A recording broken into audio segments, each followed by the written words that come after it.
Assalomu alaykum aziz obunachilar. Sizlar bilan yana men, xudo xolasa.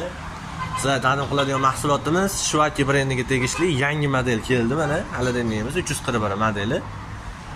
Bularimiz общий объемi, холодильникning hajmi 55 litr bo'ladi, mana zirkasining hajmi. Холодильникning hajmi 207 litr bo'ladi. Yillik elektr energiya iste'moli 241 kilovat. Juda ham ekonomik, to'liq A+ ishlaydi bularimiz. Motor shovqini 42 desibel bo'ladi bularniki. 2025-yil yangi vipiska, xudo xolasa chorniy matoviy degani. Bularimiz oynalari kalyoniy oyna bo'ladi. 4 ta polkali, pastki polkasi bilan hamda naftga qo'yadigan qo'shimcha polkasi ham bor. O'zini skoruslari 3 talik skorus bo'ladi. Bularniki 3 xil bosqichda ishlaydi.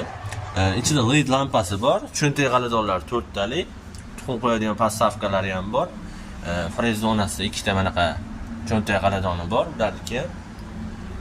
Bularımızda hozir chorniy matoviy sveti bor, yangi dizayn, yangi ko'rinishda. Hamda mana stalnoy kamin degan stalnoy seriya sveti bor. Bularimiz ham juda ham neobishniy, juda ham hali yangi ko'rinishda chiqdi. Bularimiz ham chiroyli. Kelaverasizlar, bularimiz ham xudo xolasa